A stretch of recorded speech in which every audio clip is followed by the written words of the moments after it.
A última vez que eu estive aqui, nós pegamos Jesus onde nós estávamos, a última vez que eu estive aqui, em Caná da Galileia. Foi isso? Caná da Galileia. Jesus sai então de Caná da Galileia, e a Bíblia ela nos mostra que Jesus sai com seus irmãos, sua mãe e com seus discípulos, até então seguidores. Eles pegam e eles descem até Jerusalém para a festa, para a Páscoa, que vai acontecer lá no templo. O pastor Leandro, acho que esteve aqui semana passada, foi isso? Ótimo. Então o pastor Leandro deve ter passado para vocês de uma forma excelente tudo a respeito do templo. Jesus chega ali no templo, algumas coisas estão acontecendo, estão vendendo, estão usando o átrio dos gentios. Importante lembrar isso, o átrio dos gentios está sendo tomado pelas pombas, por boi, por ovelha e por todo aquele negócio. Jesus faz o chicote de corda, ele provavelmente está expulsando os animais dali, mas ele vira a banca do negócio. Afinal de contas, Deus amou o mundo de tal maneira, e não apenas os judeus, e é uma forma de Jesus afirmar isso de uma forma muito legal. Nós temos um pequeno intervalo. Abra comigo João. Nós temos um pequeno intervalo que acontece no versículo 23. Roberto, eu vou aceitar o tripé, porque como eu coloquei a mesa para trás, eu vou precisar desse espaço. Muito obrigado, viu? Acho que dá.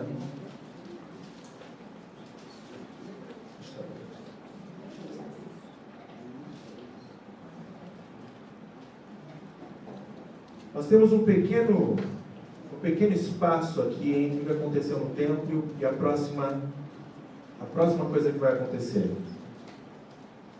Versículo 23 em diante, do capítulo 2 do Evangelho de João.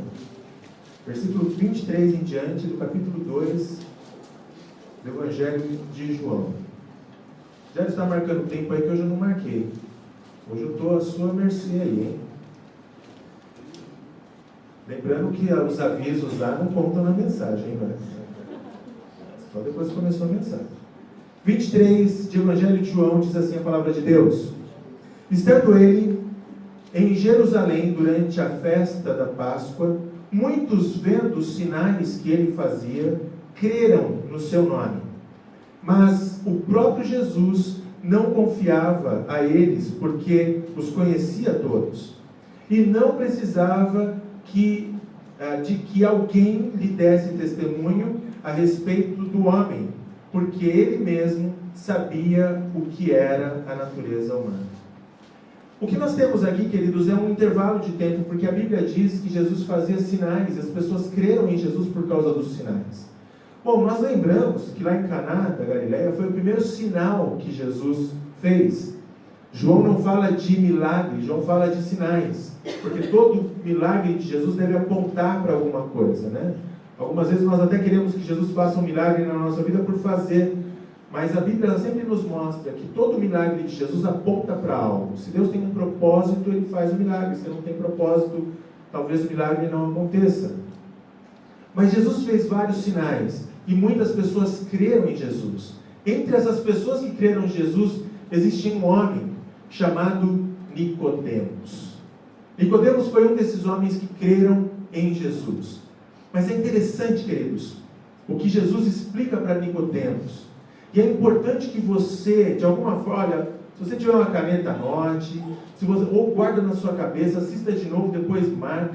Eu uso aquilo que nós vamos fazer aqui hoje. Nós já demos um curso, inclusive, alguns de vocês vão lembrar, nós demos um curso para núcleo familiar, facilitadores de núcleo familiar, sobre o que nós vamos ver aqui hoje.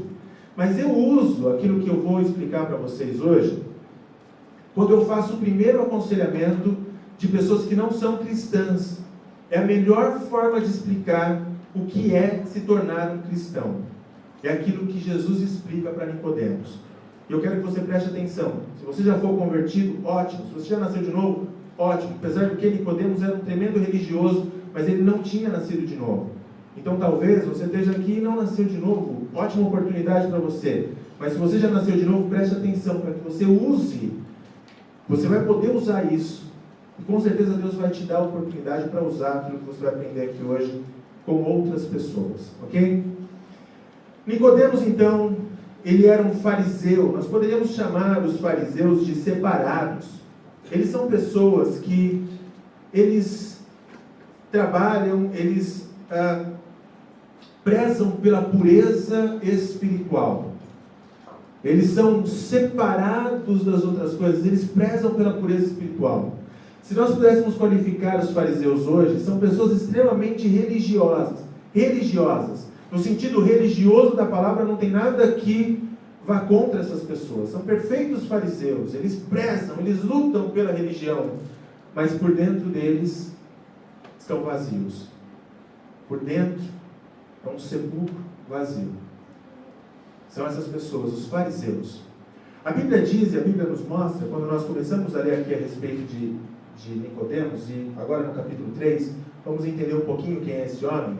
A Bíblia diz aqui no capítulo 3, versículo 1 o seguinte: havia entre os fariseus um homem chamado Nicodemos, um dos principais dos judeus. Quando nós lemos um dos principais judeus, isso nos mostra que Nicodemos fazia parte do Sinédrio.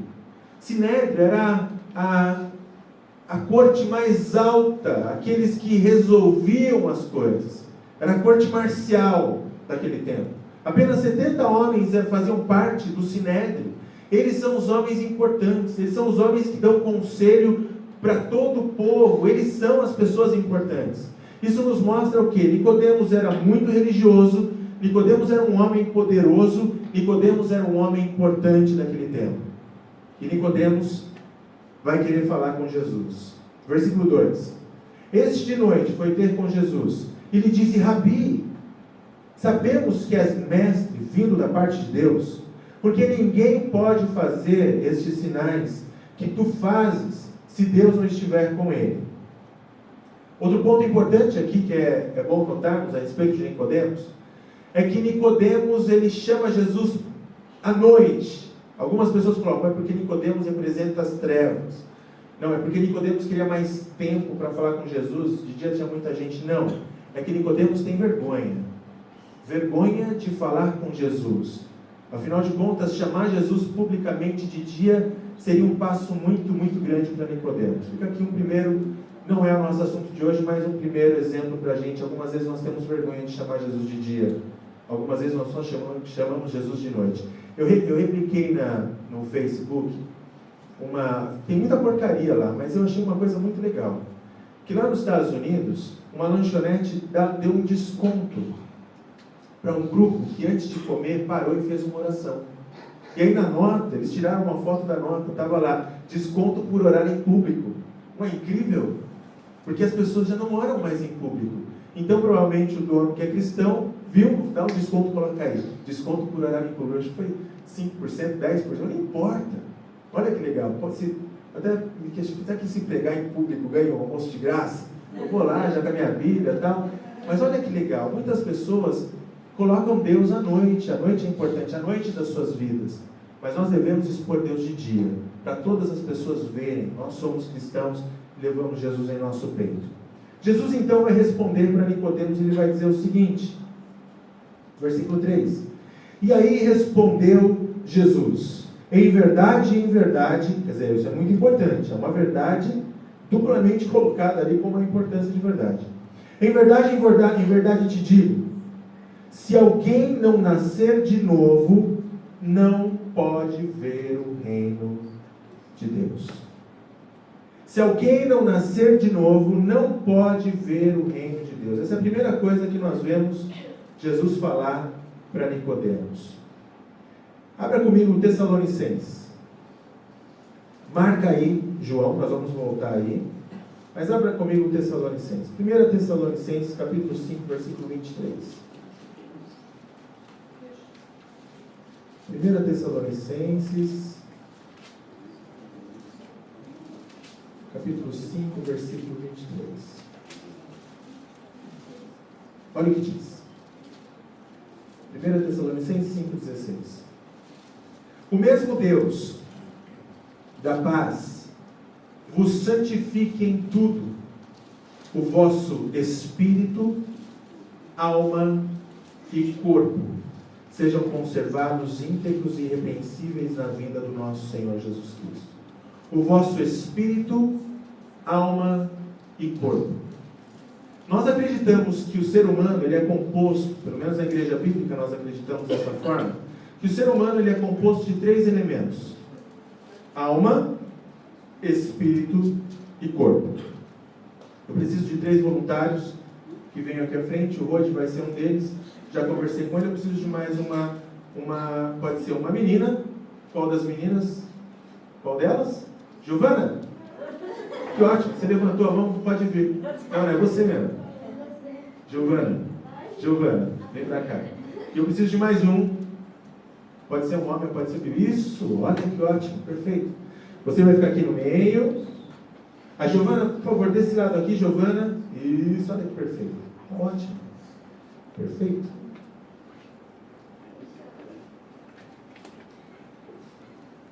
Forte, né? O corpo. A alma delicada. Delicada? E o espírito. Opa, levanta, gente. Todos tem que ver, né? Corpo. Não está abatido hoje, não, né, corpo? Você não é nem santista, nem corintiano. É São Paulino, por isso que esse corpo hoje está tão animado. Olha lá, esse garoto está tão pra cima. Por isso que eu não te chamei, Jefferson. Você já não ia dar muito bem, não. Esse espírito está mais ou menos. Espírito e alma. E alma. Olha só, querido, segundo o que nós entendemos, o que a Bíblia nos traz, nós somos formados desses 3 elementos. O corpo é aquilo que nos liga com o exterior, é aquilo que nos liga com o meio exterior. Tudo que entra em nossa vida e tudo aquilo que nós passamos para fora é feito através do corpo. Aquilo que nós vemos, aquilo que nós sentimos, aquilo que nós falamos, aquilo que nós comemos, aquilo que nós ouvimos, aquilo que nós tocamos, tudo isso acontece através do corpo, é a parte material. Deus nos criou a sua imagem e semelhança. O corpo é aquilo que nos liga com o exterior. O espírito é aquilo que nos liga a Deus. É no espírito que está a nossa consciência. Ele nos liga a Deus. É ligado a Deus completamente, porque quando Deus nos fez completamente ligados, tendo uma ligação perfeita com Deus. E a alma é onde está a nossa mente, as nossas emoções, a nossa vontade, a nossa personalidade, ela está na alma. Então a alma, ela é aquela que vai comandar as coisas, é aquela que vai ditar ali como as coisas acontecem, enfim, como tem que acontecer ou não tem que acontecer.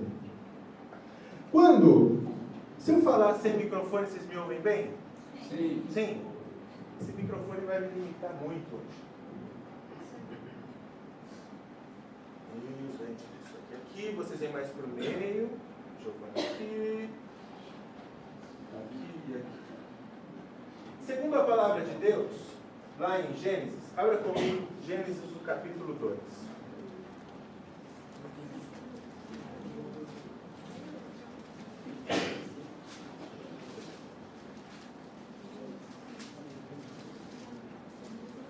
Gênesis capítulo 2, versículo 15 e versículo 16. Todos acharam aí Gênesis 2, 15 e 16? Deixa o João marcadinho que a gente vai voltar para lá. A palavra de Deus diz em Gênesis capítulo 2, versículo 15 e 16 o seguinte: Tomou, pois, o Senhor Deus ao homem e o colocou no jardim do Éden para cultivar e o guardar. E o Senhor Deus lhe deu esta ordem: de toda a árvore do jardim comerás livremente. Vamos continuar lendo aqui. Mas da árvore do conhecimento do bem e do mal não comerás, porque no dia em que dela comeres, certamente morrerás. Então lá no jardim do Éden, um belo dia, aparece uma serpente. Nós sabemos que na verdade é a forma que a Bíblia nos colocou para mostrar aquilo que estava por trás da serpente. O problema não era a serpente, mas Satanás era o problema. E Satanás, quando ele vem, ele vai fazer o quê? Ele vai falar com o corpo. Os olhos viram, não era uma maçã, era o fruto do conhecimento do bem e do mal. A questão do fruto do conhecimento do bem e do mal, o que importa nesse fruto do conhecimento do bem e do mal, não era o fruto em si, A grande questão aqui, ela está aí falando com você, tá? A grande questão aqui, queridos, é que Deus não nos fez robôs. Ser amado porque você é obrigado a amar não ajuda em nada. Você já imaginou se seus filhos só te amassem porque eles eram obrigados a amar? Se o seu cônjuge te amasse porque ele era obrigado a amar? Você já pensou? Você já pensou se eu só lavasse a louça da minha casa, se eu fosse obrigado a lavar a louça? Que graça teria para minha esposa? Era melhor eu me chamar uma máquina de lavar louça. É obrigado, é uma máquina. Não, eu lavo porque eu amo e eu não gosto de lavar louça. Então ela sabe que toda vez que eu lavo é uma declaração de amor para ela. Quando nós fazemos uma coisa porque queremos, é aí que está a graça do negócio. O problema é que se Deus tivesse criado o homem sem que o homem tivesse o livre-arbítrio, qual é a graça de servirmos a Deus? Deus quer que a gente sirva, mesmo com todas as dificuldades que o mundo coloca. Deus quer que a gente creia, mesmo se você não vê nada. Mais bem-aventurado é aquele que crê e não vê absolutamente nada, do que aqueles que veem grandes milagres e depois creem. Mais bem-aventurado é você que crê pela fé. Então um dia vem a serpente, ela mostra para a parte do corpo aquilo que saltava aos olhos, aquilo que era bonito para os olhos, que fazia com que a soberba da alma subisse, afinal de contas, ser como Deus, saber o bem e do mal, e o corpo passa essa informação, pula esse aqui, e traz para a alma. E a alma fez o quê? A alma disse, ok, corpo pode comer. E o corpo então come. Deus mente, queridos? Não. Se ele fala que vai acontecer uma coisa, não acontece? O que é que Deus havia dito que aconteceria se o homem e a mulher comessem o fruto? Morreria. Eles morreram no dia que eles comeram? Fisicamente morreram? Não, eles continuaram ainda por anos e anos. Foram expulsos do paraíso e tantas coisas aconteceram. Mas Deus mente? Não tem que morrer alguma coisa? O que morre? O espírito morre. Agora, esse corpo é um corpo morto espiritualmente. O espírito sai de cena. O espírito agora está morto. E a partir dali, o que nós temos, pode chegar um pouquinho mais para cá, um pouquinho mais para cá. A partir daqui, o que nós temos é toda uma geração mortos espiritualmente. Somos todos mortos espiritualmente. Porque um morto espiritualmente com um morto espiritualmente só dá um morto espiritualmente. Infelizmente, gente, é mais ou menos como se o doutor Adão fosse o advogado da humanidade. Por exemplo, se você tem uma empresa e você contrata um advogado e várias pessoas... Então, olha, vamos lá. A Dani é a dona da empresa, todos vocês trabalham na empresa da Dani. A Dani contratou um advogado. O advogado do doutor Adão foi lá na causa, mas ele fez uma coisa que não deveria, ele perdeu a causa. Por ele perder a causa, a empresa entrou num problema. Conclusão, todo mundo vai ser mandado embora agora, porque a empresa quebrou. E aí você pergunta, mas o que eu tenho a ver com isso? Você não tem nada a ver com isso. Só que o doutor Adão que te representava, perdeu a causa. O Adão que nos representava, perdeu a causa. Todos nós caímos diante de Deus. A palavra de Deus diz, lá em Romanos 3:23, porque todos pecaram e carecem da glória de Deus. Você já mentiu alguma vez? Pois é, você é um pecador. Você já pegou alguma coisa que não te pertencia, desonrou seu pai ou sua mãe, ou enfim, tantos outros pecados que tem ali? Você é um pecador.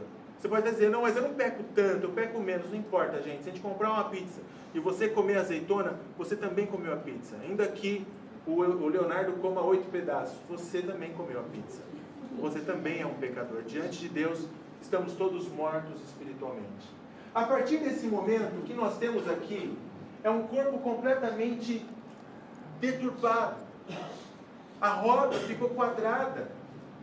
Porque o que era para ter harmonia já não tem mais. Nós fomos criados por Deus, o que nos mostra uma coisa. O mais importante que nós tínhamos não é ser um corpo forte. O mais importante que nós tínhamos não é ser uma alma centrada, uma consciência, uma personalidade bem colocada. O mais importante que nós tínhamos era aquilo que nos ligava a Deus. Era a nossa parte espiritual. E agora essa parte espiritual está morta. Ela está morta. É isso que Jesus está mostrando para Nicodemos. E aí Jesus então olha para Nicodemos, porque Nicodemos, por mais que ele seja religioso, por mais que Nicodemos leve a sério a pureza da religião e tudo mais, essas coisas estão funcionando de uma forma totalmente quebradas. Sabe, o corpo tem recebido várias informações. Todas as informações vêm de fora, através dos olhos, através do ouvido, dos sentidos do corpo. E o corpo, ele pega isso e ele manda para quem? Ele manda direto para a alma. Só que a alma, com problemas familiares, entra aqui, vai para ela. Problemas financeiros, entra aqui, vai para ela.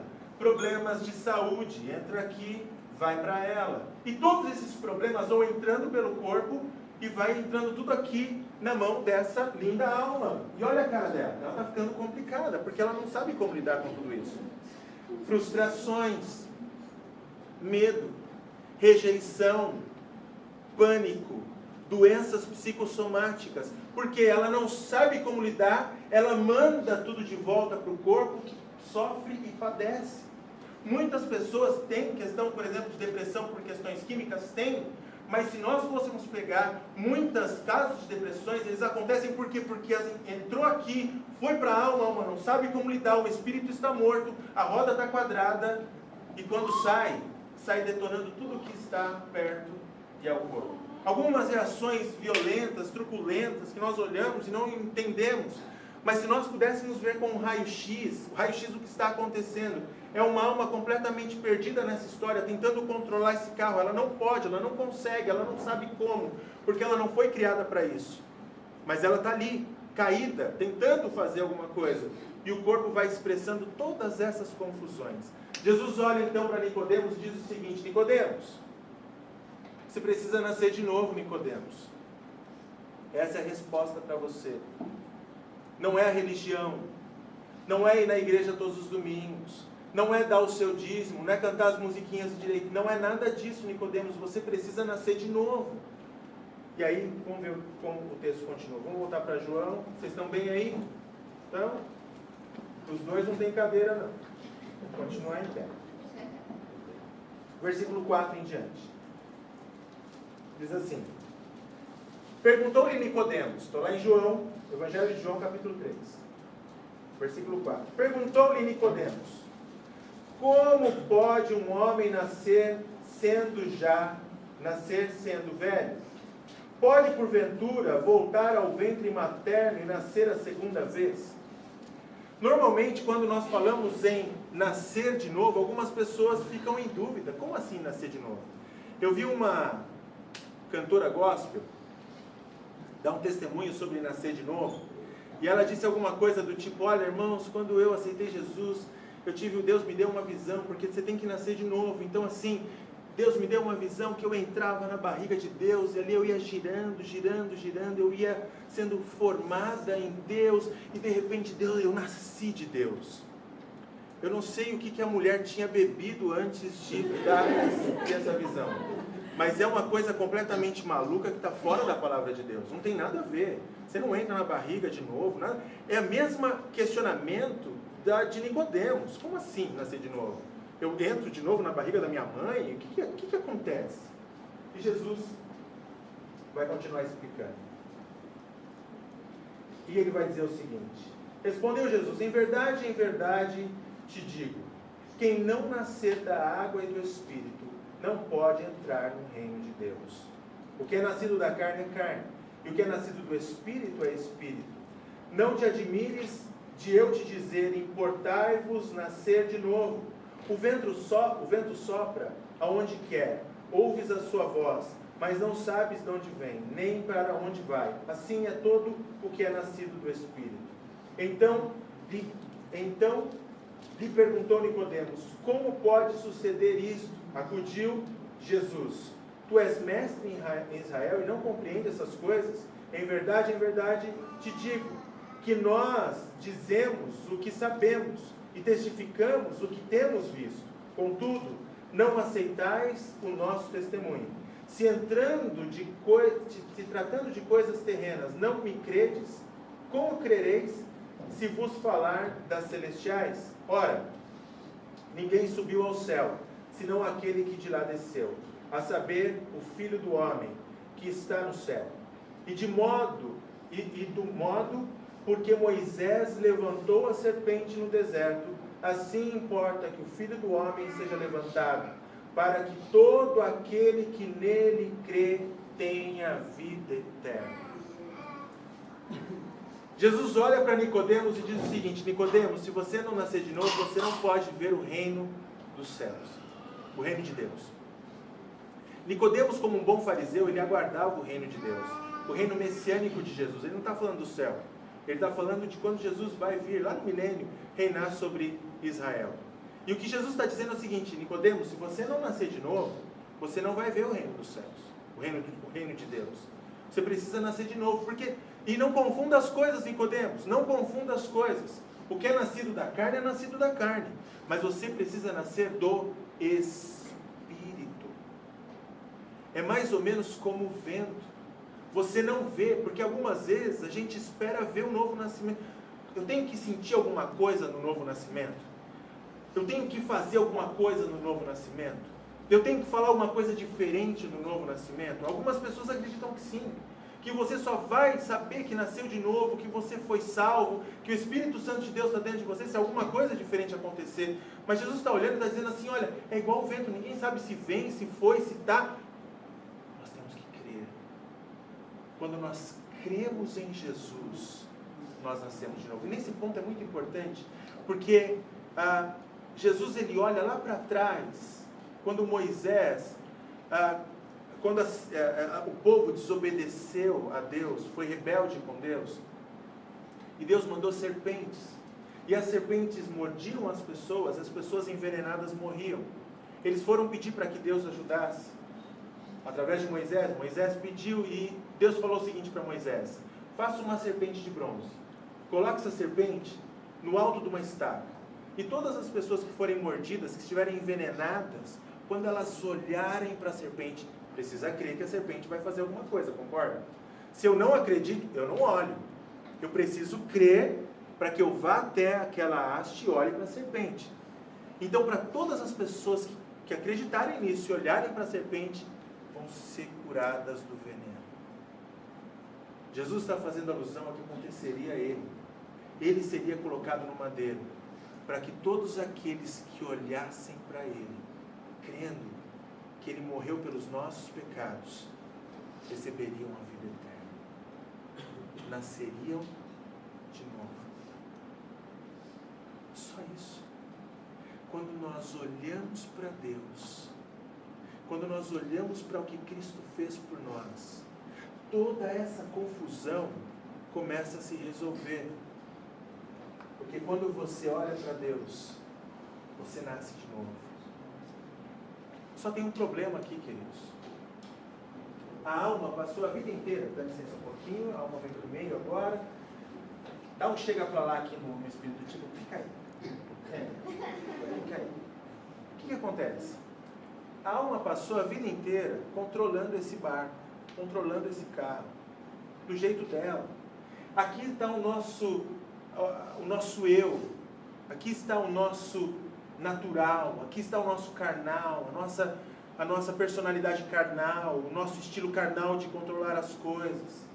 Quando nós aceitamos a Cristo como nosso Salvador, nós nascemos de novo, glória a Deus. Você pode ver o reino dos céus, tudo isso foi resolvido, você pode entrar nos céus, você vai ter a vida eterna, já ganhou a vida eterna, porque agora Cristo está em você, o Espírito Santo de Deus habita agora em você, o Espírito nasceu de novo, e aqui está o Espírito Santo, dentro, ali, junto com você. O que ligava você a Deus agora religou de novo, está completamente ligado, mas a alma está controlando.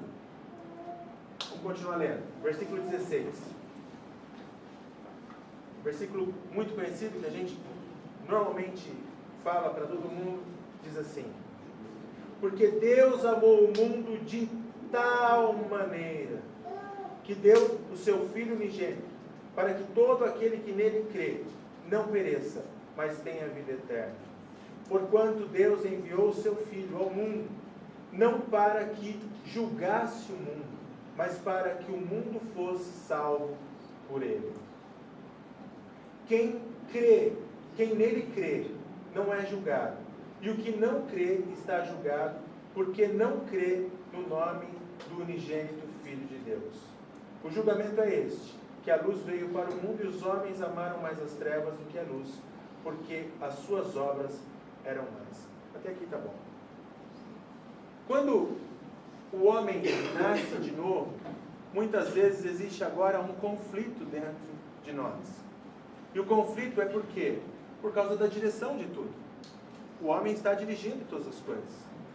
E aí, queridos, nós batemos numa tecla vezes após vezes aqui na igreja.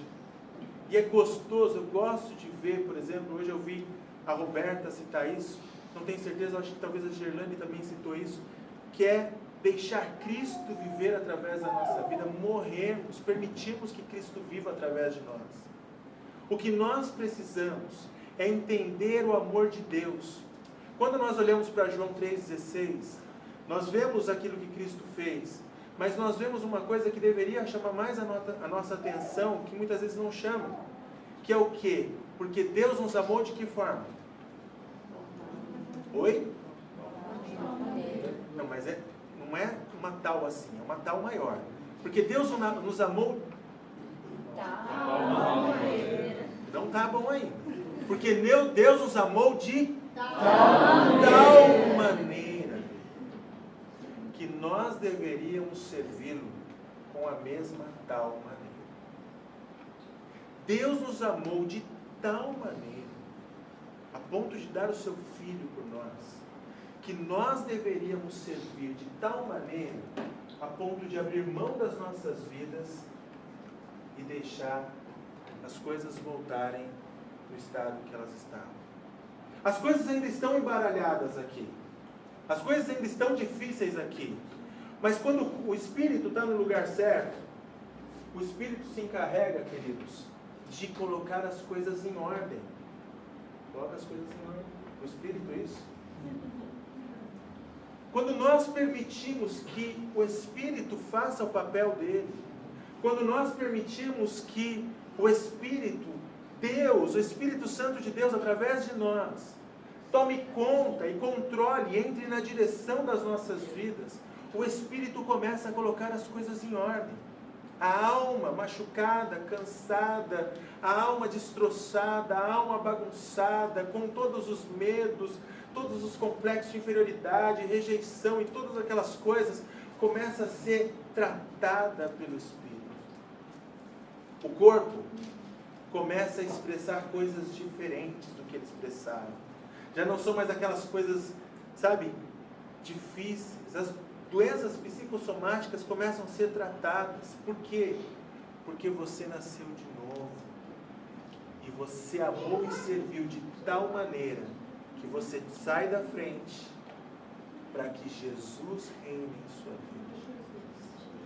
Irmãos, se as pessoas soubessem disso, porque quando as pessoas olham para dentro de si, elas falam, existe um vazio dentro de mim.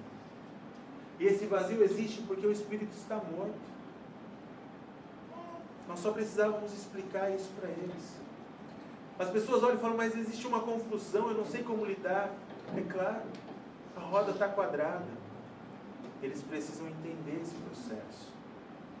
Mas muitas vezes nós aceitamos a Cristo, o Espírito nasce, mas a alma diz, opa, com licença, eu estava aqui primeiro. Quem controla esse carro sou eu. E a confusão está armada. Porque eles não sabem fazer. A alma não sabe fazer. E aí é preciso entender o tal maneira. É preciso viver de tal maneira a sua vida espiritual. É preciso amar a Deus de tal maneira. É preciso andar de tal maneira diante de Deus. É preciso escolher fazer o que é certo de tal maneira. É preciso confiar de tal maneira, mesmo quando você não está vendo nada. É preciso ter esperança de tal maneira. É preciso deixar Deus viver através da sua vida de tal maneira que as pessoas que estão ao seu redor vão ver que você nasceu de novo. Não importa a religião. Não importa o quão religioso você é preciso viver de tal maneira a vida cristã. Feche seus olhos. Vamos orar. Querido Deus, nessa noite, Pai, nós queremos te amar de tal maneira. Nós queremos nos prostrar de tal maneira. Nós queremos te adorar de tal maneira. Nós queremos confiar de tal maneira. Nós queremos, Deus amado, dizer que o Senhor é o nosso Deus de tal maneira, a ponto de abrirmos mão de nós mesmos e vivermos para a sua glória. O Senhor é o nosso Deus. E é preciso nascer de novo. Algumas vezes estamos preocupados com a nossa vida espiritual, estamos preocupados com coisas humanas, mas nós precisamos nascer de novo. Ajuda-nos a entender a sua verdade. Mas não entender apenas para nós, porque essa é uma verdade que pode mudar a vida de muitas pessoas. É preciso levar o Evangelho de tal maneira que outras pessoas se rendam a Cristo. Obrigado pela lição de Nicodemos. Ela serve para as nossas vidas, Pai. Que cada um aqui possa fazer uso disso e viver de tal maneira no Senhor. É o que nós te pedimos e te agradecemos em nome do Senhor Jesus. Obrigado. Pode sentar.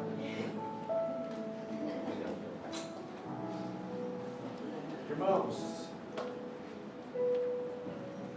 que a sua semana seja uma semana de tal maneira que Deus seja glorificado através da sua vida. Vamos ficar de pé?